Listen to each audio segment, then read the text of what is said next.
এর জন্য আল্লাহর মহব্বত নিয়ে কবরে এসো, আল্লাহর মহব্বত নিয়ে মৃত্যুর বিছানায় এসো। যদি আল্লাহর মহব্বত নিয়ে মৃত্যুর বিছানায় শুইতে পারো, তোমার মৃত্যুটা হবে জান্নাতি মেহমানের মৃত্যুর মতো। মনে হয় যেন একটা ছোট্ট বাচ্চা ঘুমায় থাকবে, এমন তোমার মৃত্যু হয়ে যাবে।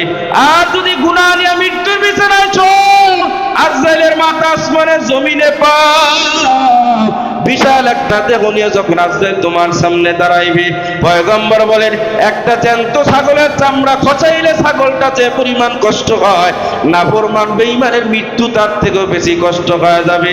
দাখায়েকুল আকবার কিতাবের মধ্যে আল্লামা গাজ্জালী বলেন, আজরাইলের চারটা মুখ হবে, মাথার উপর একটা মুখ, এই মুখ দিয়ে ফেরেশতা এবং নবীদের জান কবজ করা হয়, সামনের মুখ দিয়ে ঈমান এবং আল্লাহওয়ালাদের জান কবজ করা হয়, পিছনে একটা মুখ আছে, এই মুখ দিয়ে শয়তান এবং বেনামাজি জান কবজ করা হয়, আর পায়ের নিচে একটা মুখ আছে, এই মুখ দিয়া জিন এবং শয়তানের জান কবজ করা হয়। এর জন্য বন্ধু আমার, মাওলা মৃত্যু বড় কঠিন। কি নিয়ে মৃত্যুর বিছানায় সবাই মরা লাগবে কি লাগবে না জোরে বলেন? যদি গুনাহ নিয়ে মরো, আজরাইল এমন জোরে থাবা দিবে, ওই থাবা শুনে তোমার আমার কলিজা গলিয়া যাবে। ওই থাবা শুনে অনেকে পায়খানা প্রস্রাব পর্যন্ত করে দেয়, অনেকের জিহ্বাটা দুই ভাগ হয়ে যায় রে বাবা। ওই কবর বড় ভয়ঙ্কর। আল্লাহ নবী বলেন, কবরু রাউযাতুম মিন রিয়াদিল জান্নাতি আও হুফরাতুম মিন হুফারিন নার। কবর দুইটা ভাগে ভাগ হবে, কারো কবরটা জান্নাতের বাগান, কারো কবরটা জাহান্নামের গাড়া হবে। আমি বলি না, নবীজি বলছেন কবরটা দুই ভাগ। সুলতান মাহমুদ গজনবী রহমাতুল্লাহি আলাইহি, যিনি একজন ভারতের মতো জায়গায় বাদশা ছিলেন, এই সুলতান মাহমুদ গজনবী রহমাতুল্লাহ আলাইহির ইন্তেকালের 100 বছর পরে কাফনের কাপড় সহ লাশ তাজা পাওয়া গেছে। আল্লাহু আকবার বলেন। আমার বিবি বারবার বলতেছে আমি এখন হেদায়েত হয়ে যাব, তবে হুজুর একটা শর্ত হলো, আপনি আমাকে এমন কিছু নসিহত করেন, এমন কিছু সবক বাতায় দেন যেগুলো পালন করলে আমি আল্লাহকে পাবো, আমি খারাপ কাজ থেকে ফিরে আসতে পারবো। তবে শর্ত হলো, যা বলেন না কেন আমি সবই পালন করব, কিন্তু নামাজ পড়তে পারবো না। কি করবে না? নামাজ পড়তে পারবে না। বাবা ঠিক আছে, তোমাকে কিছু সবক দিয়ে দেব, আমল করতে থাকো, নামাজ পড়ার দরকার নাই। এখন সে তো খুশি, কি নামাজ লাগবে না।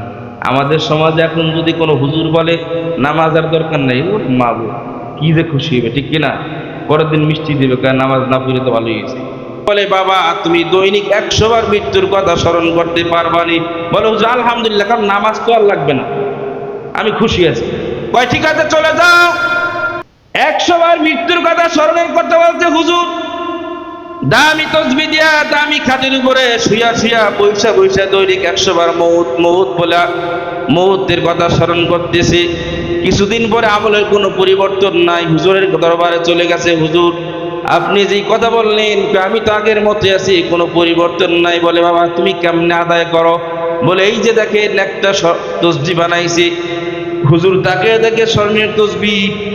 বলে কেমনে? বলে এটা যে আমি প্রত্যেকদিন মৌত মৌত করতে করতে 100 বার আদায় করি। বলে বাবা তুমি এখন বাসায় যাও, আমি একদিন বাস্তবে তোমাকে ট্রেনিং দিয়ে আসবো। ভাই দাঁড়াই থাকা চলবে না, আসেন আর না ওদিকে যান। হ্যাঁ দাঁড়াই, আপনি কখন দৌড় দেওয়া যায় চিন্তা আছে। মাইকের আওয়াজ যাদের কানে যায়, বাজারের ভিতরে ভাইরা যারা গেটের সামনে দাঁড়ায় আছি, যদি আজরাইলের সাথে কন্টাক্ট না হয় তা চলে আসে, আর যদি আজরাইলের সাথে কন্টাক্ট হয় যে মরার দরকার নেই, আসারও দরকার নেই, ঠিক কিনা? যারা মারা যাবে তাদের জন্য ওয়াজ, যারা মরবে না ওদের জন্য ওয়াজ নাই। আপনারা আমার সাথে একমত? হ্যাঁ, ওই যে দাঁড়ায় রয়েছে গেটের সামনে, আসেন ভিতরে আসেন, আসলেই গুনাহ মাফ। আসেন তাড়াতাড়ি, আসলেই গুনাহ মাফ। এ যুবক আসো, এখানে বসলেই গুনাহ মাফ হয়, সব হবে। ওখানে দাঁড়াই থাকলে গুনাহ হবে। আসো, কালকে এখানে থাকবে না এই বজমা, ঠিক কিনা জোরে বলেন? আসেন, চলে আসেন, তাড়াতাড়ি আসেন। এই জান্নাতে বাগানে আসলেই বস, লাভ বসলেই লাভ, ঠিক কিনা? এজন্য যারা আসবে তাদের গুনাহ মাফ করবেন কে? শুধু গুনাহ মাফ করবেন না, কদ বুদ্দিলাস সাইয়্যাতিকুম হাসানা, নবী আলাইহিস সালাম বলে তাদের গুনাহগুলো আল্লাহ নাকি পরিণত করে দিবেন। আর একটু মহব্বতে বলেন সুবহানাল্লাহ, আলহামদুলিল্লাহ, আল্লাহু আকবার। জবানের মালিক কে? আওয়াজ মানে জবানের মালিক কে? আরো জোরে, জবানের মালিক কে? জবানের মালিক আল্লাহ। জিহ্বার মালিক কে? জিহ্বা দিয়া কত বন্ধুরে বন্ধু বলে ডাক দিলা, বন্ধুর কলিজা ঠান্ডা হয়ে গেল। জিহ্বা দিয়ে বাবাকে বাবা বলে ডাক দিলা, বাবার কলিজা ঠান্ডা হয়ে গেল। জিহ্বা দিয়া মাকে মা বলে ডাক দিলা, মার কলিজা ঠান্ডা হয়ে গেল। দলের নেতার পক্ষে স্লোগান দিলা, দলের নেতার কলিজা ঠান্ডা হয়ে গেল, ঠিক কিনা? দলের নেতারে জিহ্বা দিয়া ফুলাইয়া দিলা, কলা গাছ হয়ে গেল মুহূর্তের মধ্যে। কিন্তু জিহ্বা তোমার মা দেয় নাই, বাবা দেয় নাই, বন্ধু দেয় নাই, দলের কোন নেতা দেয় নাই, জিহ্বার মালিক হলো আমার আল্লাহ, ঠিক কিনা? যেই জিহ্বা আমার আল্লাহ দিছে, যে জবান আমার মালিক দিল, দুনিয়ার সবাইরে খুশি করলা, মালিকরে খুশি করার সময় তোমার নাই। কিরে দোস্ত, যোগাযোগ নাই যে? খুব ব্যস্ত মানুষ, এই সমস্যা এই সমস্যা, ব্যবসা বাণিজ্য সব মিল্লা, বন্ধু বান্ধবের কথা ভুলে গেছি। এরকম হয় কিনা? ঠিক আমাদের অবস্থা এরকম হয়ে গেছে। বন্ধুরা ডাকলাম, মাকে ডাকলাম, বাবাকে ডাকলাম, সবাইকে খুশি করলাম, আল্লাহকে ডাকার সময় পাই না। বলতেছে আল্লাহ সবাইরে ডাকতে ডাকতে আপনি ডাকতে সময় পাইতেছি না, খুব ব্যস্ত হয়ে গেছে। মেলছে কিনা কথা কানা? আপনারা ডাকতে সময় পাই না কি? হ্যাঁ, এর জন্য জিহ্বার মালিক আমার আল্লাহ, জবানের মালিক ওই আল্লাহকে ডাকা লাগবে কি লাগবে না? জোরে বলেন, লাগবে কি লাগবে না? একবার যদি জবানে সুবহানাল্লাহ বলে, নগদ 70টা নেকি লেখা হয়ে যাবে। এখনো জবান খুলে নেই অনেকে, বাড়ির থেকে না খুঁয়ে দিছিনি, জবান খুলতে না নিষেধ করছিনি। একবার যদি আলহামদুলিল্লাহ বলা হয়, আমল নামায় 70টা নেকি লেখা হয়ে যাবে, 70টা গুনাহ কাটা হবে। 70 বছরের রাস্তা জাহান্নাম দূরে চলে যাবে, 70 বছরের রাস্তা জান্নাত আমার দিকে আগায় আসবে। একবার যদি আল্লাহু আকবারের ধ্বনি দেওয়া হয়, 70টা নেকি সাথে সাথে লেখা হয়ে যাবে, 70টা গুনাহ কাটিয়ে দেওয়া হবে। 70 বছরের রাস্তা জাহান্নাম দূরে চলে যাবে, 70 বছরের রাস্তা জান্নাত আমার দিকে আগায় আসবে। আল্লাহু আকবার বলেন, আরো বলে আল্লাহু আকবার, লিল্লাহি তাকবীর। আওয়াজ হয় না? লিল্লাহি তাকবীর। সবার জবান কি বাড়িতে না এই জায়গায়? ভুলে আবার কি বাড়িতে রেখেছি? জবান দেখলেন আল্লাহু আকবার। আল্লাহ সব চাইতে ছোট, কতখানা? কে বড়? আল্লাহ সব চাইতে বড়, সব চাইতে বড়। যখন বান্দা জবানে আল্লাহু আকবার বলে, আমার মালিক ডাক দে বলে, ফিরিস্তা আমার বান্দা জবানে কি বললো? বলে আল্লাহু আকবার বলছে। বলে কি অর্থ? বলে আপনি নাকি সব চাইতে বড়। আল্লাহ বলেন, বান্দা বললেও বড়, না বললো আমি আল্লাহ বড়, ঠিক কিনা? বান্দা বললেও বড়, না বললেও বড়। যেহেতু বান্দা জবানে আল্লাহু আকবার বলছে, আমি বান্দাকে সমস্ত মানুষের মধ্যে দামি বানায়া দিলাম। জিহ্বা মাওলার, জবান মাওলার করুণা, ওই মাওলার জন্য কেন তুমি ডাকো না? জিহ্বা মাওলার, জবান মাওলার করুণা। এখনো দাঁড়ায় সিগারেটের সামনে, ওদিক যান না, এদিকে আসো। ওরে যুবক মাওলার জিকির কেন করো না? ওই মাওলার জন্য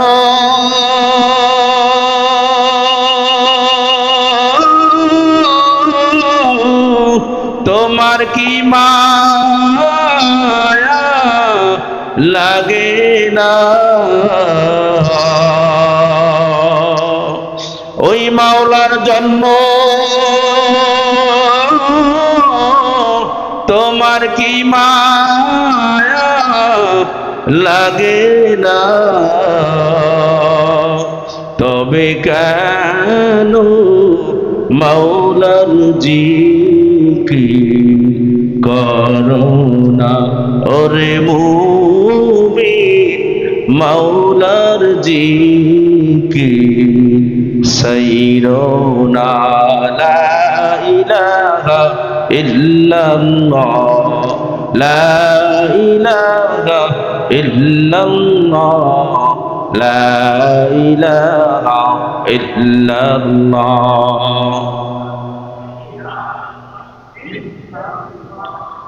লা ইলাহা ইল্লাল্লাহ, লা ইলাহা ইল্লাল্লাহ, লা ইলাহা ইল্লাল্লাহ মুহাম্মাদুর রাসূলুল্লাহ।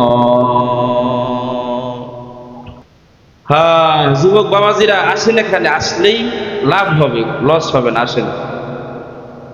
এর জন্য মাহফিলে আসলে গুনাহ মাফ। লন্ডিতে যখন কাপড় দেওয়া হয়, ময়লা কাপড় দেওয়া হয়, ঠিক কিনা? কি ভাই ঠিক কিনা? লন্ডিওয়ালা যখন ফেরত দেয়, ময়লা না পরিষ্কার? পরিষ্কার। জান্নাতের বাগানে মানুষ গুনাহ নিয়ে আসে, যাওয়ার সময় গুনাহ মুক্ত পরিষ্কার কলব নিয়ে বাড়িতে যায়। সুবহানাল্লাহ বলতে পারলেন না? একবার সুবহানাল্লাহ বললে কি পরিমাণ কষ্ট হয়, অনেক। মনে হয় একজন মাথার উপর একটা বোঝা দিয়ে দিচ্ছে, এরকম নাকি? সহজ না? সহজ বিষয়টা বারবার বলবেন, বললেই লাভ, বললেই লাভ। তাহলে এখানে আসবেন গুনাহ নিয়ে, যাওয়ার সময় গুনাহ মুক্ত কলব।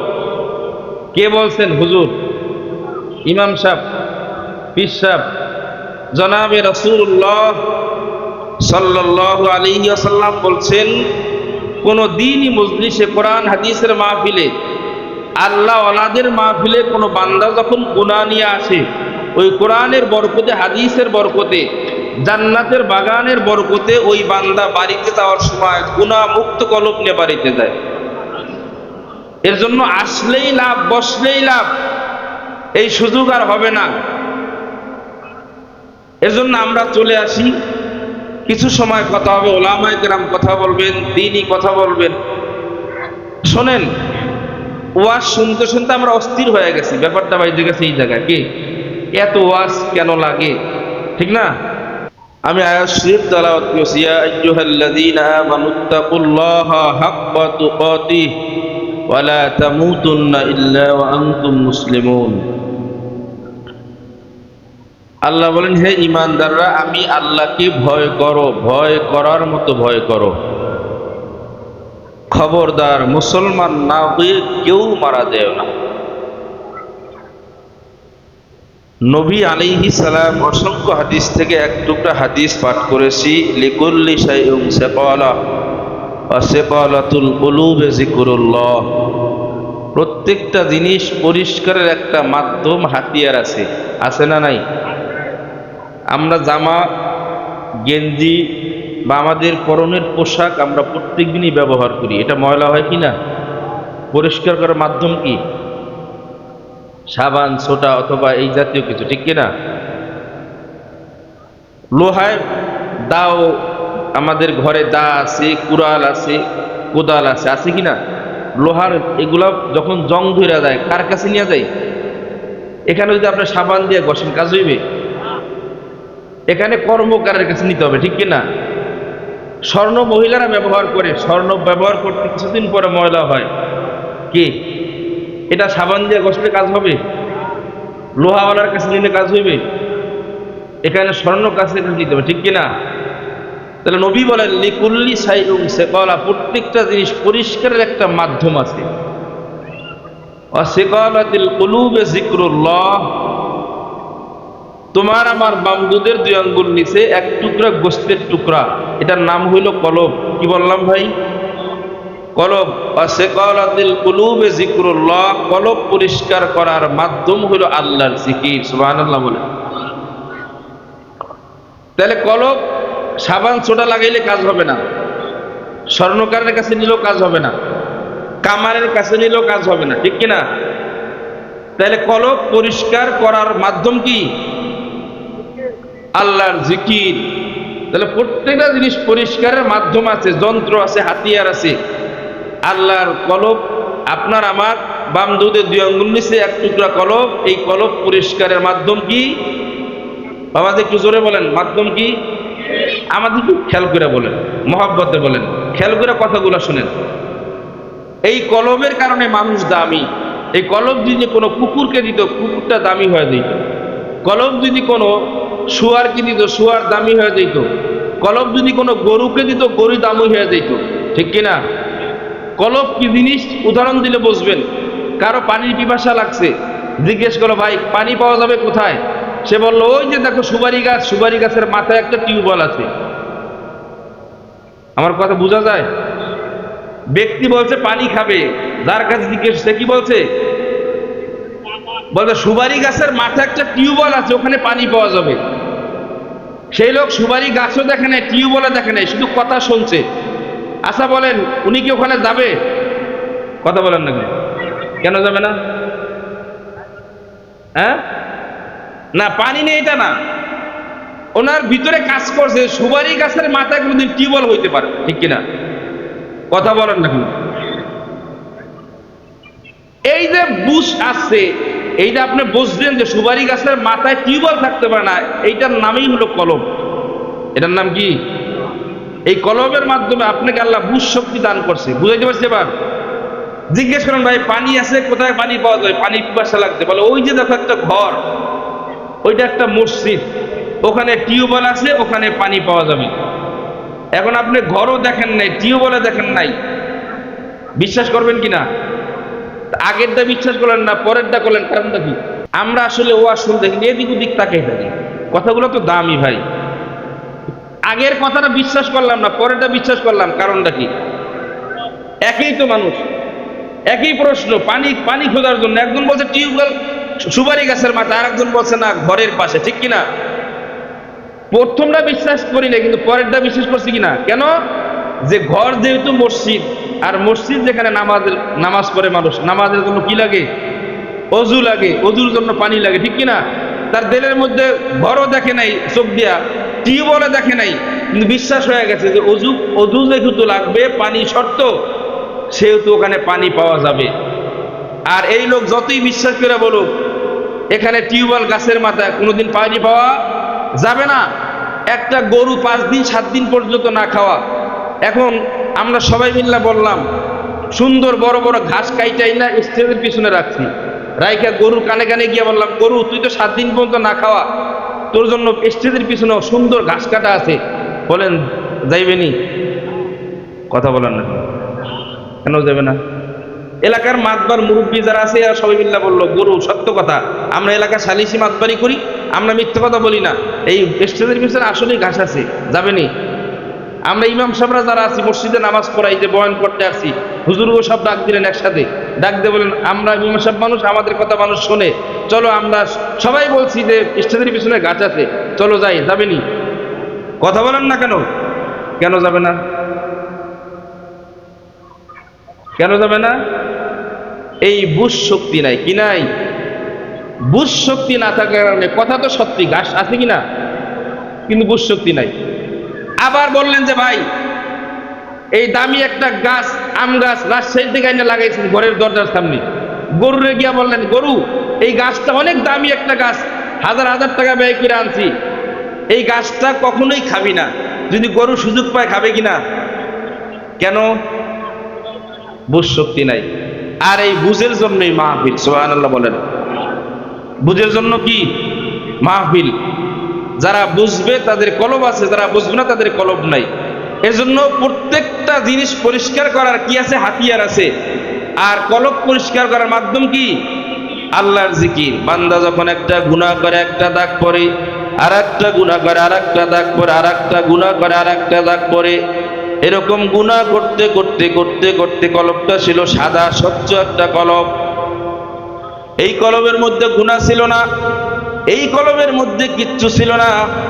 7 বছর 8 বছর 10 বছর যে ছোট্ট বাচ্চার, যার উপরে নামাজ ফরজ হয় নাই, ইসলামের কোনো বিধান ফরজ হয় নাই, তার কলবটা আয়নার মতো স্বচ্ছ পরিষ্কার।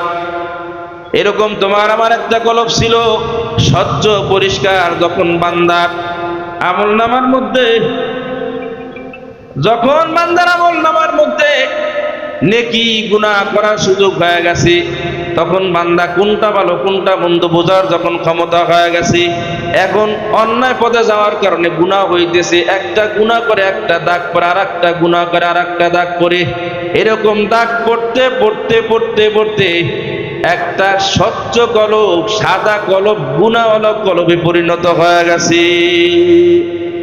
আমরা যেমন লন্ডির মধ্যে টেইলারের কাছে জামা বানাইতে দিই, জামাটা থাকে পরিষ্কার স্বচ্ছ একটা জামা থাকে, কিছুদিন পরে ময়লা হয়ে যায়। অসচেতনার কারণে, অবহেলার কারণে জামা না ধুইতে ধুইতে কিছুদিন পরে জামায় তিলা পড়ে যায়, ঠিক কিনা? আমরা যখন গিয়া বলি, এই টেইলার ভাই কি জামা বানায় দিলা, আমার জামার মধ্যে তো তিলা আসলো কেন?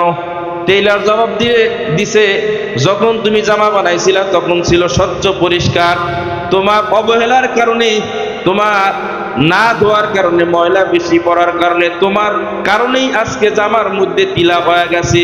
বলে কি করা যায়? বলে তুমি ব্লিচিং পাউডার নিয়ে আসো, এটার মধ্যে ভিজায় রাখো, কিছুক্ষণ রাখার পরে দেখবা কলব ওই জামাটা পরিষ্কার হয়ে গেছে, ঠিক কিনা? ঠিক তদ্রূপ একটা টেইলার যখন সাদা জামা বানায় দেয়, তোমার আমার অবহেলার কারণে জামার মধ্যে ময়লা পড়ে যায়, ঠিক আল্লাহ রাব্বুল আলামিন তোমাকে আমাকে দামি একটা কলবের ব্যবস্থা কইরা দিছে। এই কলবের মধ্যে যখন বান্দা গুনাহ করে, একটা গুনাহ দাগ করে আর একটা গুনাহ করে, করতে করতে করতে করতে এই কলবটা একটা গুনাহ হলো কলবে পরিণত হয়। নামাজ ভালো লাগে, রোজা ভালো লাগে না, হজ ভালো লাগে না, কোরআন তেলাওয়াত ভালো লাগে না, বয়ান ভালো লাগে না, কোরআনের মাহফিল ভালো লাগে না। এর জন্য বন্ধু কলবের মধ্যে এমন ময়লা হয়ে গেছে, ডাস্টবিনে পরিণত হয়ে গেছে। যেমন একটা জায়গার মধ্যে মানুষ ময়লা ফলাইতে ফলাইতে ওখানে ডাস্টবিনে পরিণত হয়ে যায়, ঠিক তদ্রুপ মানুষের কলবের মধ্যে গুনাহ হইতে হইতে হইতে হইতে ওই জায়গাটা ডাস্টবিনওয়ালা কলব হয়ে যায়। এই জায়গার মধ্যে আল্লাহর রহমত বসে না, ওখানে শয়তান নামক ইবলিসের আস্তানা হয়ে যায়, ঠিক কিনা? এর জন্য নবীজি বলেন, ইয়া লিকুল্লি শাইউন সিকালা ওয়া সিকালাতুল কুলুবি যিকরুল্লাহ। প্রত্যেকটা জিনিস পরিষ্কারের একটা মাধ্যম আছে, হাতিয়ার আছে। তোমার আমার বামদুদের 2 আঙ্গুল নিচে এক টুকরা গোশতের টুকরা, নাম হইল কলব। এই কলবটা পরিষ্কার করার জন্য বেশি বেশি আল্লাহর জিকির করা লাগবে, বেশি বেশি কোরআন তেলাওয়াত যারা করবে, কোরআনের খেদমত যারা করবে, তাদের কলবগুলা দ্রুত পরিষ্কার হয়ে যাবে। এর জন্য বন্ধু, এই যে মিফতাহুল জান্নাত কওমি মাদ্রাসা, এখানে মহিলাদের মাদ্রাসা, এই মাদ্রাসার মধ্যে কোরআন তেলাওয়াত করা হয়। কোরআনুল কারীম তেলাওয়াত যারা করে তাদের কলবের ময়লা দ্রুত পরিষ্কার হয়ে যায়। কারণ আল্লাহর নবী বলেন, যে ব্যক্তি কোরআন তেলাওয়াত করে, সে কোরআন তেলাওয়াত করল না, মনে হয় যেন আল্লাহর সাথে কথা বলতেছি। আল্লাহু আকবার বলেন। কোরআন তেলাওয়াত মানে আল্লাহর সাথে কথা বলা। এ যুবক, এ বৃদ্ধ বাবাজি, এ পর্দার অন্তরালের মা, কোরআন তেলাওয়াত করো, বেশি বেশি তেলাওয়াত করো। যারা কোরআন তেলাওয়াত বেশি বেশি করে, যাদের তাদের সাথে আল্লাহর সম্পর্ক হয়, এর জন্য মাদ্রাসাগুলোতে বেশি বেশি তেলাওয়াত হয়। এই বেশি বেশি তেলাওয়াতের কারণে আল্লাহ রাব্বুল আলামিন বড় বড় ঘূর্ণিঝড়, বড় বড় বিপদ থেকে আল্লাহ হেফাজত করে, ঠিক কিনা? কয়েকদিন আগে একটা ধাক্কা দিছিল, কথা বলে না, কিসের ধাক্কা? ভূমিকম্পর ধাক্কা। এটা কি নামাজির কারণে, বেনামাজির কারণে, গুনার কারণে, সওয়াবের কারণে?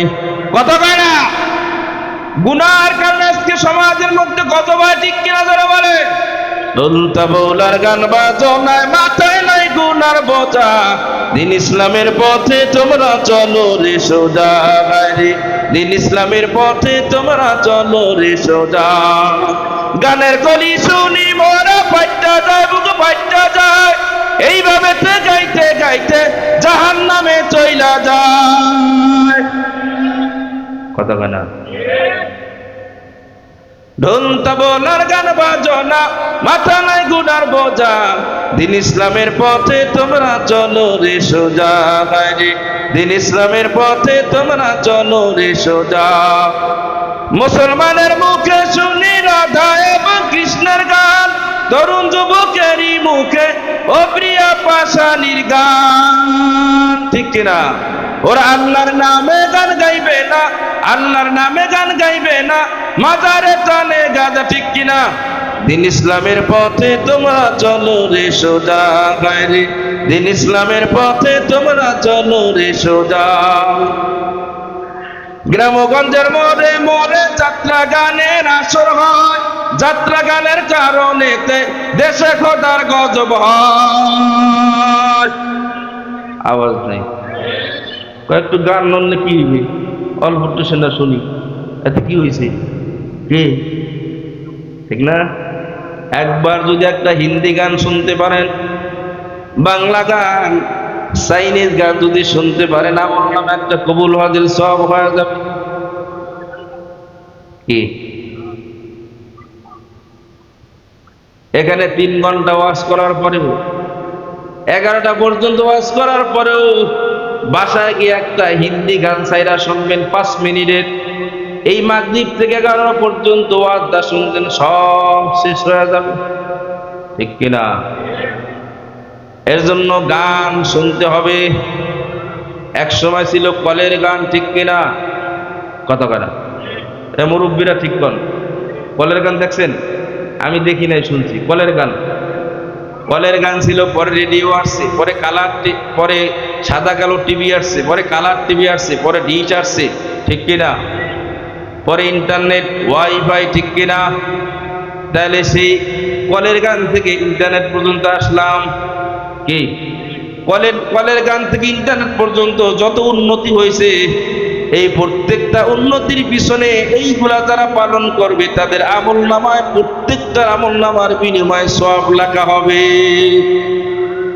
হ্যাঁ কি হবে তাহলে সেই কলের গান থেকে নেট পর্যন্ত আসছে গুনাহ বাড়ছে না কমছে কথা কেনা বাড়ছে না কমছে গুনাহ যেই পরিমাণে বাড়ছে আপনাদের কাছে মাহফিলের দাওয়াত আসলেই কপাল গোছায়া দেন এত মাহফিল লাগে কেন ঠিক কিনা কলের গান থেকে নেট পর্যন্ত যেই পরিমাণ গুনাহ বাড়ছে এই গুনাহ ফিরানোর জন্য প্রত্যেকের ঘরের সামনে মাহফিল দেওয়া দরকার ঠিক কিনা জোরে বলেন মাহফিল কমায় না বেশি হয় গুনাহ যেই পরিমাণ বাড়ছে এতে মাহফিল কম হইতেছে এখনো ঠিক কিনা জোরে বলেন প্রত্যেকের ঘরের সামনে দেওয়া উচিত এর জন্য কপাল গোছানোর কিছু নাই এই মুখে দিকে ফিরে যায় এত মাহফিল লাগে কেন আরে বেটা মাহফিল শুনতে শুনতে অস্থির হয়ে গেছে কি হুজুর সিজন আইলে আর ঘুমান যায় না মমতাজের গান খুব ভালো লাগে ঠিক কিনা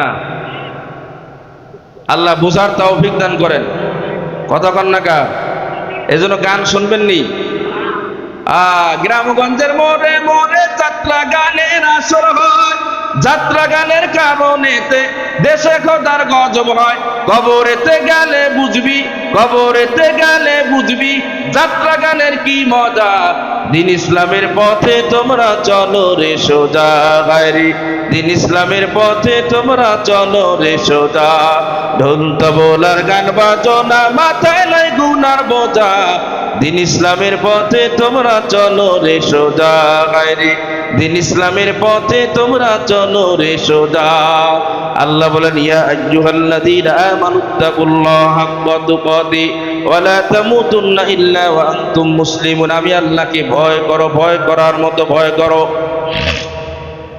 ভয় করতে বলছে ভয় করার মতো ভয় করতে বলছে এক লোকের ডিউটি 6টায় ফজরের নামাজের সময়ও 6টায় ওই লোকটা একদিনও ফজরের নামাজ পড়ে না কিন্তু ডিউটি বাদ দেয় না 6টা যদি ডিউটি হয় ওই লোকটা কখন উঠতে হয় 5:30 ঠিক কিনা ফ্রেশ হইতে হয় বাথরুমে প্রস্রাব করা গিয়ে ফ্রেশ হয়ে অন্তত 10 মিনিট আগে ডিউটিতে যাইতে হয় ঠিক কিনা ঠিকই ওই ব্যক্তি প্রত্যেকদিন হাজিরা দেয় 6টায় জামাত, কিন্তু আল্লাহর হাজিরা 6টায় ফজরের নামাজ, একদিনও তার হাজিরা নাই। ঠিক কিনা জোরে বলেন?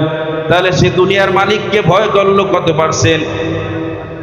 কারণ একদিন বেতন না কাটলেই বেতন কাটা যাবে, ঠিক কিনা? দুনিয়ার মালিককে ভয় করলে 100%, আল্লাহকে ভয় করলে কত পার্সেন্ট? কত কানা? এখন এই ব্যক্তি প্রত্যেক দিন এরকম 0% আল্লাহকে ভয় করে, আর দুনিয়ার ফ্যাক্টরির মালিককে 100% ভয় করতেছে। কিছুদিন পরে লোকটা মারা গেল, মারা যাওয়ার পরে বলে এই লোকের জানাজা হবে না কেন? এক ওয়াক্ত নামাজও পড়ে নাই। এখন কোন ইমাম সাহেব পড়াইবে না? ইমাম সাহেবের চাকরি যাইবে আর আব্বারটাও যাইবে, ঠিক কিনা? কত কানা? হুজুর আপনার জানাজা পড়াইবেন না কেন? ওই লোক তো ফজরের নামাজ একদিনও পড়ে নাই, 5 ওয়াক্তের এক ওয়াক্ত নাই, জানাজা দেওয়া যাবে না। হুজুর আপনার দেওয়া গেছে, আপনার আব্বার চাকরি হয়ে গেছে। কথা কয় না? তাহলে বোঝা গেল বাবাজি, এসে বসেন, দাঁড়াই থাকলে খারাপ দেখাতে, বসেন, বসলে সব হবে। আসেন, যদি দেখা যায় ফজরের নামাজ আল্লাহকে না ভয় করে মালিককে ভয় করে, 100% ভয় করার কারণে আল্লাহকে 0% ভয় করে, তো সাল্লাল্লাহু আলাইহি ওয়াসাল্লাম ইয়া আইয়ুহাল্লাযীনা আমানুত্তাকুল্লাহা হাক্কা তুকাতিহি ওয়া লা তামুতুন্না ইল্লা ওয়া আনতুম মুসলিমুন। খবরদার আল্লাহকে ভয় করো, ভয় করার মতো ভয় করো। যদি উল্টা দিতাম, মালিককে 0% ভয় করতাম, আল্লাহকে 100% ভয় করতাম, এটা হলো অরিজিনাল ভয়। ঠিক কিনা জোরে বলেন? এক বাদশা বড় দামি দামি বাদশা ছিল, লোকজন বাদশা মানুষ সবাই তাকে ভয় করত, কিন্তু অন্যায় জুলুম সব কিছু তিনি করতেন। একবার স্ত্রী বলতেছে, স্বামী গো, আজীবন বাদশাহী করছেন, অনেক মানুষকে ঠকাইছে, অনেক মানুষের উপরে জুলুম করছেন, ও বাদশা আর দুনিয়ায় কতদিন থাকবেন? একটু হেদায়েত নিয়ে কবরে যাওয়ার চেষ্টা করেন। স্ত্রী প্রত্যেক দিন বলতে বলতে বাদশা মানুষ স্বামীর কানের মধ্যে বারবার ধাক্কা লাগতেছে। এবার স্বামী বলে, ঠিক আছে আমি কি করব? বলে, একজন আল্লাহওয়ালা সোহবাতে গিয়ে আপনার নিজের দিলটাকে ঠিক করে পরিবর্তন করে বাকি হায়াতটাকে কাটান, বাকি হায়াতের মধ্যে জান্নাতের ব্যবস্থা করেন, গুনাহ থেকে ফেরার ব্যবস্থা করেন।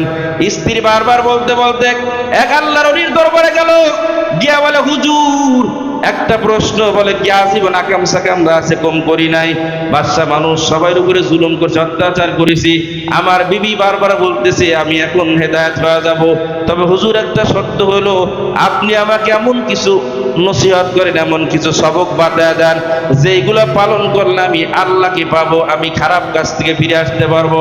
তবে শর্ত হলো যা বলেন না কেন আমি সবই পালন করব, কিন্তু নামাজ পড়তে পারবো না।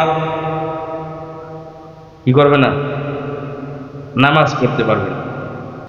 হুজুর শর্ত হলো নসিহত যা করেন সবই পালন করব, কিন্তু নামাজ পড়তে পারবো না। আল্লাহর ওলি চিন্তা করেন, আল্লাহ তুমি যেহেতু আমার কাছে নিয়ে আসছো, আমার কাজ আমি করব, তোমার কাজ তুমি করিও, ঠিক কিনা?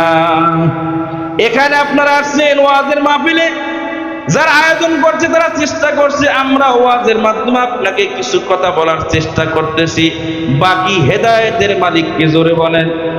তাহলে আমরা চেষ্টা করতেছি প্যান্ডেলের মাধ্যমে, বিছানার মাধ্যমে, মাইকের মাধ্যমে, কথা বলার মাধ্যমে, ঠিক কিনা?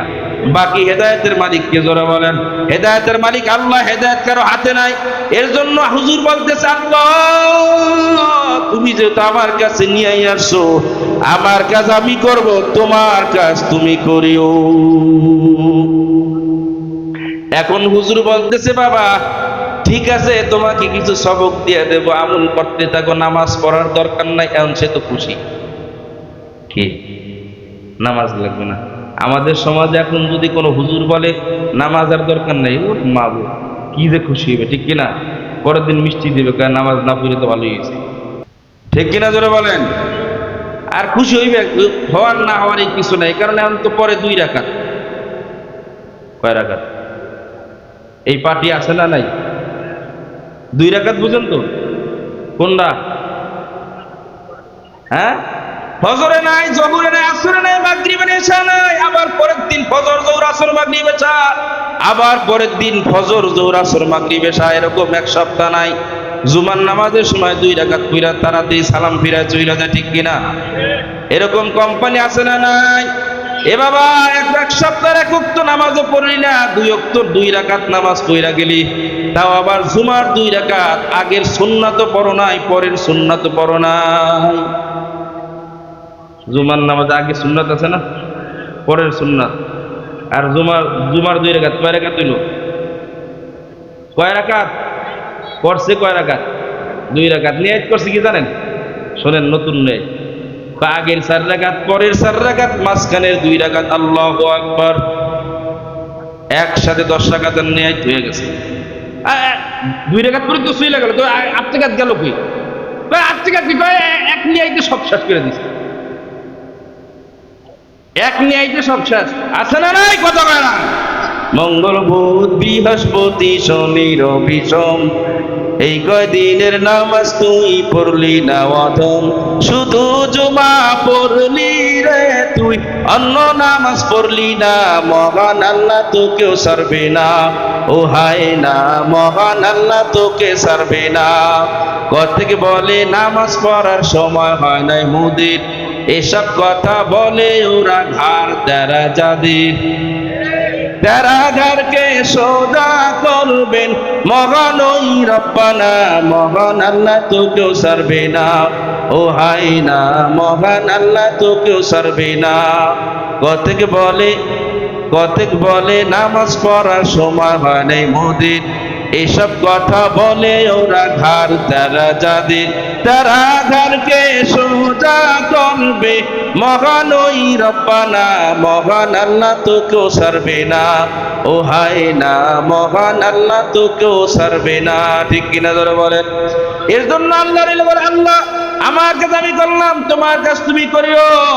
বাবা তোমার নামাজের দরকার নাই, তবে তোমাকে একটা সবক দিয়ে দেয়, এটা পালন করবা। বলে কি সবক? বলে নবীজি বলেন হাদিসের মধ্যে, কোন বান্দা যদি দৈনিক 20 বার মৃত্যুর কথা স্মরণ করে, ওই ব্যক্তি ওই দিন যদি মারা যায়, শহীদি দরজা পেয়ে জান্নাতের মেহমান হয়ে যাবে। অন্য রায়াতের মধ্যে আছে 100 বার যদি কেউ মৃত্যুর কথা স্মরণ করে। কতবার? সবাই বলেন কতবার? 100 বার যদি কেউ মৃত্যুর কথা স্মরণ করে, ওই দিন যদি মারা যায়, শহীদি দরজা পাবে সে। সুবহানাল্লাহ, সবাই বলেন 100 বার মৃত্যুর কথা স্মরণ করো। যদি 100 বার মৃত্যুর কথা স্মরণ করো, মিথ্যা বলা জবানের মধ্যে আসবে না। ঠিক কিনা? হাতে অন্যায় করবে না, পায়ে অন্যায় করবে না, ঘুষ খাবে না, ঝুট খাবে না, দুর্নীতি করবে না, ফাইজলামি করবে না, নামাজ বাদ দেবে না, রোজা বাদ দেবে না, হজ বাদ দেবে না, যাকাত বাদ দেবে না, ইসলামের কোনো কিছু বাদ থাকবে না। কারণ যখনই মৃত্যুর কথা স্মরণ আসবে, তখন তোমার মধ্যে আল্লাহর ভয় চলে আসবে। ঠিক কিনা? যখন জমির কাছে যাবা, জমির আইলের কাছে গেলে আল্লাহর ভয় যার অন্তরের মধ্যে থাকে, ওই ব্যক্তি জমি বাড়াইতে পারে না। ঠিক কিনা? আগে হাঁটার আইল ছিল অনেক বড় আইল, এটারে কি কয়? আইল কয়। আগে ছিল অনেক বড়, এখন ছোট হয়ে গেছে। কথা বলে, এই চুপ করে থাকো তোমরা।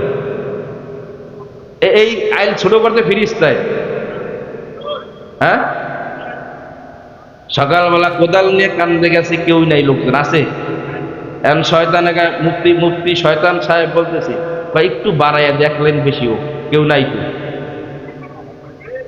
বাড়াইতে বাড়াইতে তো আইল ছোট হয়ে গেছে। ঠিক কিনা? আল্লাহর ভয় যাদের অন্তরে আছে, ধাক্কা দিবে, বলবে কেউ না দেখলো কে দেখে? জোরে বলেন কে দেখে? কয় কেউ না দেখলো আল্লাহ দেখে, আল্লাহ দেখে। কোদাল এক সামনে আগান যাবে না। বলে 1 লাইন বাড়াইয়া যতটুকু ধান হয়েছে, ফসল হয়েছে, বাকি 20 মণ ধান যদি হালাল হইতো, ওই 1 লাইন বাড়ানোর কারণে সমস্ত ফসল তোমার জন্য হারাম হয়ে গেছে। ঠিক কিনা ধরে বলেন? এর জন্য আল্লাহর ভয় থাকো, মৃত্যুর কথা বেশি স্মরণ করো। আল্লাহর ওলি বলে, বাবা তুমি দৈনিক 100 বার মৃত্যুর কথা স্মরণ করতে পারবানি? বলে হুজুর আলহামদুলিল্লাহ, কারণ নামাজ তো আর লাগবে না, আমি খুশি আছি। কয় ঠিক আছে, চলে যাও। এবার বাদশা তার রাজ দরবারে গিয়ে, বাদশা মানুষ, টাকা পয়সার অভাব নাই, স্বর্ণের একটা তাসবিহ বানাইছে, 100 দানা দিয়ে একটা তাসবিহ বানাইছে। সুন্দর করে তাসবিহ বানায় 100 দানা ওই খাটের উপরে শুয়া প্রত্যেক দিন বলতেছে মৌত মৌত মৌত মৌত। 100 বার। কয়বার?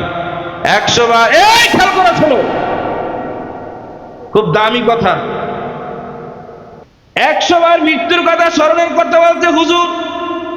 দামি তসবি দিয়া দামি খাটের উপরে শুয়া শুয়া পয়সা পয়সা দৈনিক 100 বার মৌত মৌত বলে মৌতের কথা স্মরণ করতেছি।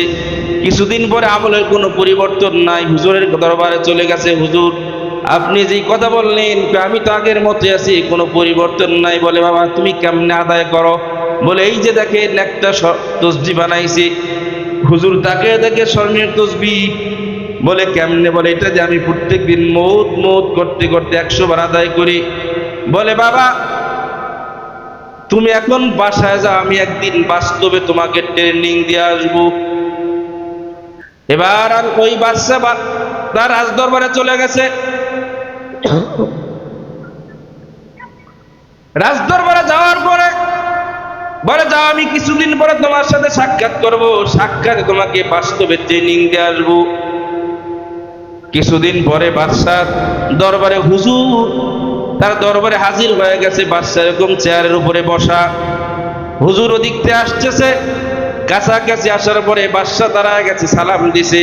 হুজুর আসেন, আপনার জন্য শুভকামনা। আপনি আমার দরবারে আসছেন, আপনার মধ্যে এত বড় আল্লাহ আমার দরবারে আসছে, আমার খুশ নসিব। হুজুর চলে আসেন।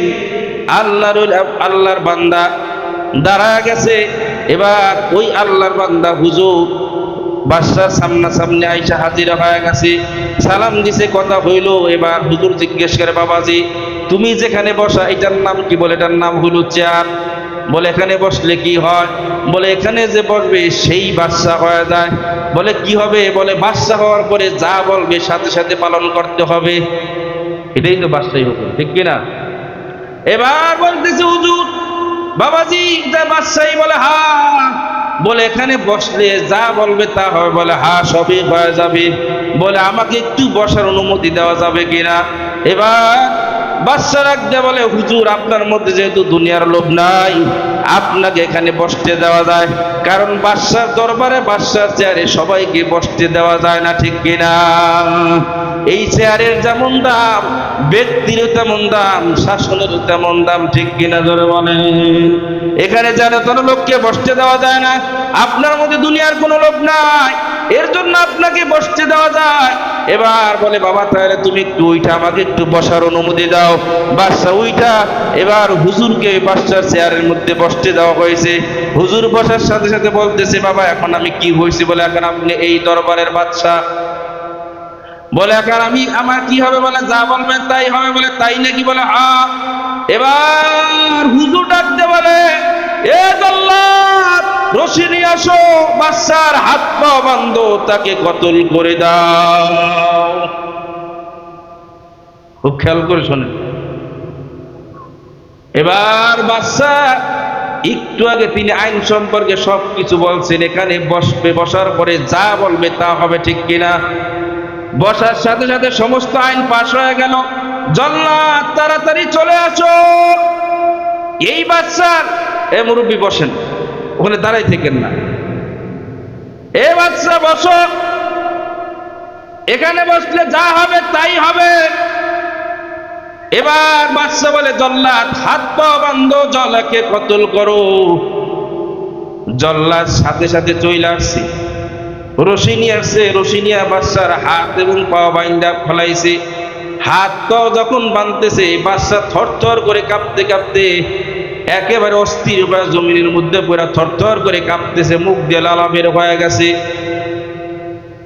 অচেতন অবস্থা, বাদশা কোনো হুঁশ নাই, জ্ঞান নাই। এবার কতল করা বাকি। যখন বাদশা হুকুম দেবে কতল করো তখন কতল করবে, কিন্তু বাদশা শুধু বলছে হাত পা বাঁধা, কোনো কতল অনুমতি দেয় নাই। এবার হাত পা বাঁধার পরে যখন অস্থির হয়ে গেল তখন এই বাদশা অস্থির হয়ে গেল। এবার দেখে তার অবস্থা বড় খারাপ। ডাক দিয়া বাদশা বলতেছে ও জল্লাদ, তার কানে কানে গিয়ে বলো তোমার থেকে কতলের হুকুম উঠাই নেওয়া হয়েছে। এবার যখন বাদশা বলল, বাদশার কানে গিয়ে জল্লাদ বলে আপনার থেকে কতলের হুকুম উঠাই নেওয়া হয়েছে। এই সংবাদ যখন তার কানে গেল, আস্তে আস্তে হুঁশ করার চেষ্টা করতেছে। অনেকক্ষণ পরে বাদশা হুঁশ হয়ে গেল। হুশ হওয়ার পরে তার হাত পায়ের বাঁধন খুলে দিছে। এবার বাচ্চা স্বাভাবিক হয়েছে। এরপর তার ভিতরে একটা কম্পন শুরু হয়, এখনো ভিতরে একটা অস্থিরতা ভাব আছে। এবার স্বাভাবিক হওয়ার পরে জিজ্ঞেস করে, বাবা তোমার এমন কেন হইল? বলে, হুজুর আমি তো আইন সম্পর্কে জানি, এখানে যে বসার পরে যা হুকুম করবে তাই হয়ে যাবে। আপনি বলছেন বাদশা এখানে বসার পরে জল্লাদ আনো এবং তার হাত পা বাঁধো, তাকে কতল করো। আমি নিশ্চিত আমি এখন হাত পা বাঁধার পরে আমার কল্লাটা দেহ থেকে আলাদা হয়ে যাবে, আমি কিছু সময়ের মধ্যে দুনিয়ার থেকে বিদায় হয়ে যাব, আমি নিশ্চিত। কারণ বাদশাহ আইন বড় আমার জানা আছে। এই যখন আমার ভিতরে কাজ করতেছিল আমি এক সেকেন্ডের মধ্যে দুনিয়ার থেকে বিদায় হব, আমি আর অস্থির হয়ে গেলাম, আমার নিজের মধ্যে ঠিক ছিল না, আমি কাঁপতে কাঁপতে বেহুশ হয়ে গেছি। এবার বলতেছে, বাবা এই যে তোমাকে 100 বার মৃত্যুর কথা বলছিলাম, কেবলমাত্র একবার হয়েছে। কয়বার হয়েছে? এইটাই আল্লাহ বুঝিয়েছেন, ইয়া আইয়ুহাল্লাযীনা আমানুত্তাকুল্লাহা হাক্কা তুকাতি। আল্লাহ বলেন আমি আল্লাহকে ভয় করো, ভয় করার মতো ভয় করো, ভয় করো, ভয় করার মতো। বলেন ভয়, ভয় করো, ভয় করার মতো ভয় করো। ওই ভয় করার মতো মানে বলে একবার হইছে। এরকম দৈনিক যদি তুমি 100 বার মৃত্যুর কথা স্মরণ করতে পারো বাবা, দেখবা গুনার কাজ ছাড়বা, নেকের কাজ তোমার কাছে পছন্দ হবে, ভালো লাগবে। এর যখন তুমি এরকম গুনার কাজ ছাড়তে থাকবা, গুনার কাজ থাকতে থাকবা, আস্তে আস্তে দেখবা তোমার কলবের থেকে গুনাহগুলো আস্তে আস্তে ঝইরা যাবে, কলবটা স্বচ্ছ পরিষ্কার হয়ে যাবে, কলবটা আয়নার মতো হয়ে যাবে, নামাজের মধ্যে মজা লাগবে। সুবহান রাব্বিয়াল আলা বলে ডাক দিবি, আমার মাওলার কলিজার টুকরা খালি হয়ে যাবে, আমার মাওলার কলিজাটা ঠান্ডা হয়ে যাবে। সুবহান রাব্বিয়াল আলা বলে ডাক দিবি, সুবহান রাব্বিয়াল আযীম বলে যখন ডাক দিবি, আলহামদুলিল্লাহি রাব্বিল আলামিন বলে যখন ডাক দিবি, আমার মাওলার কলিজাটা ঠান্ডা হয়ে যাবে। আমার মালিক বলবে, যা যা বান্দা যত গুনাহ করছো সমস্ত গুনাহ মাফ করে তোকে আমি জান্নাতের মেহমান বানা দিলাম। আল্লাহ আল্লাহ এই নিস্ত নাম শিরে শওকত মিকুনত জানাম তামাম। আল্লাহ আল্লাহ তু মেরা মাবুদ হ্যায়, আল্লাহ আল্লাহ তু মেরা মাশুক হ্যায়, আল্লাহ আল্লাহ তু মেরা গফফার হ্যায়, আল্লাহ আল্লাহ তু মেরা সত্তার হ্যায়। এর জন্য আল্লাহর জিকির বেশি বেশি পরিমাণে করো। যদি আল্লাহ জিকির বেশি বেশি পরিমাণে করতে পারো, নবীজি বলেন যারা তাদের জিহ্বাটা জিকিরের রসের দ্বারা ভিজায় রাখতে পারবে, কিয়ামতের ময়দানে হাসতে হাসতে আল্লাহর জান্নাতে চলে যাবে। যারা আল্লাহর জিকির বেশি বেশি পরিমাণে করবে, মৃত্যুর সময় তাদের কালেমা নসিব হয়ে যাবে। যারা আল্লাহর জিকির বেশি বেশি পরিমাণে করবে, কবরে সওয়ালের জবাব সহজ হয়ে যাবে। যারা আল্লাহর জিকির বেশি বেশি পরিমাণে করবে, ডান হাতে আমলনামা হয়ে যাবে। যারা আল্লাহর জিকির বেশি বেশি পরিমাণে করবে, 30,000 বছরের পৌঁছরাত আল্লাহ পার করায় দিবেন। যারা বেশি বেশি আল্লাহর জিকির করবে, আরশের ময়দানে তাকে ছায়া দান করা হবে। আল্লাহর জিকির যারা বেশি বেশি পরিমাণে করবে, বিনা হিসাবে আল্লাহ তাদেরকে জান্নাতের মালিক বানা দিবে। এর জন্য মওতের কথা বেশি বেশি স্মরণ করো, আল্লাহর জিকির বেশি বেশি পরিমাণে করো। যদি আল্লাহর জিকির বেশি বেশি পরিমাণে করতে পারো, মওতের কথা বেশি বেশি স্মরণ করতে পারো, আমার আল্লাহ বলেন বান্দা তোমার আর কোনো টেনশন নাই, তোমার আর কোনো চিন্তা নাই। আলা ইন্না আউলিয়া আল্লাহি লা খাউফুন আলাইহিম ওয়ালা হুম ইয়াহজানুন।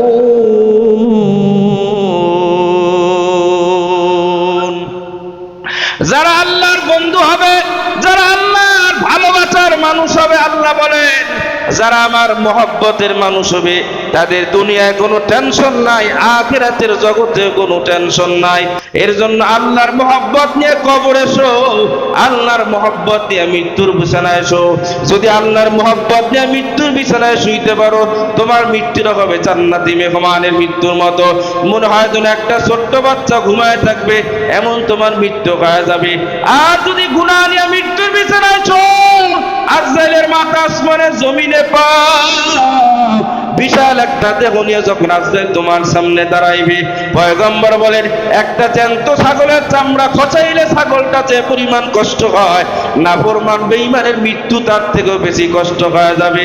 দাখায়েকুল আকবার কিতাবের মধ্যে আল্লামা গাজ্জালী বলেন, আজরাইলের চারটা মুখ হবে, মাথার উপরে একটা মুখ, এই মুখ দিয়ে ফেরেশতা এবং নবীদের জান কবজ করা হয়, সামনের মুখ দিয়ে ঈমান এবং আল্লাহওয়ালাদের জান কবজ করা হয়, পিছনে একটা মুখ আছে, এই মুখ দিয়ে শয়তান এবং বেনামাজি জান কবজ করা হয়, আর পায়ের নিচে একটা মুখ আছে, এই মুখ দিয়া জিন এবং শয়তানের জান কবজ করা হয়।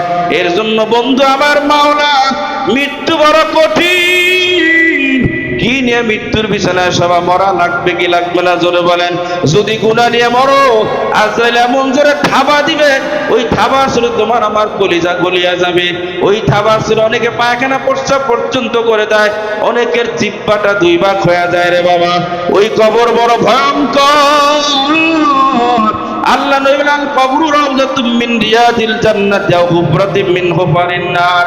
কবর দুইটা ভাগে ভাগ হবে, কারো কবরটা জান্নাতের বাগান, কারো কবরটা জাহান্নামের গাড়া হবে।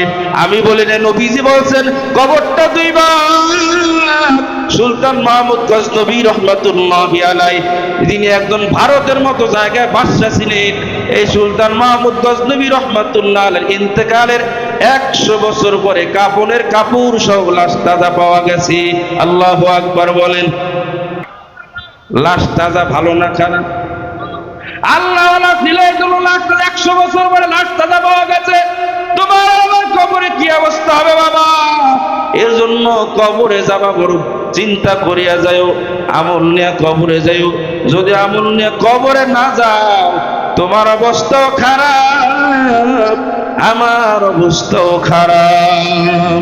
কি যে উপায় হবে আমার মরণে,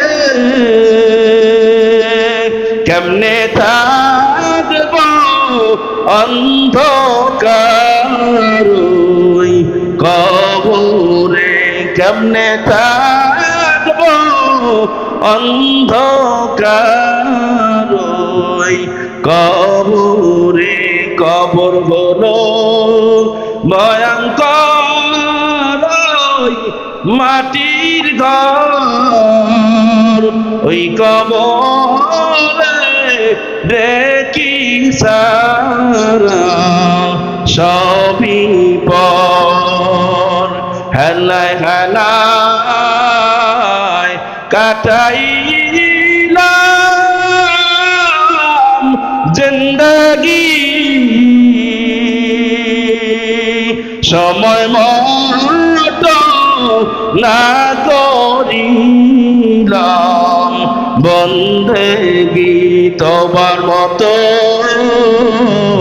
তবা কেন করোনা, যেমনি তবা করেছিলেন রাসূল, যেমনি তবা করেছিলেন নাসুহা। দোয়া চাই, দোয়া করি আল্লাহ আমাদের সবাইকে মাফ করে দুনিয়ার থেকে গুনাহমুক্ত জিন্দেগি নিয়ে কবরে যাওয়ার তৌফিক দান করেন। সুবহানাল্লাহি ওয়া বিহামদিহি, সুবহানাকাল্লাহুম্মা ওয়া বিহামদিকা, আশহাদু আল্লা ইলাহা ইল্লা আনতা, আস্তাগফিরুকা ওয়া আতুবু ইলাইক। আসসালামু আলাইকুম ওয়া রাহমাতুল্লাহি ওয়া বারাকাতুহু।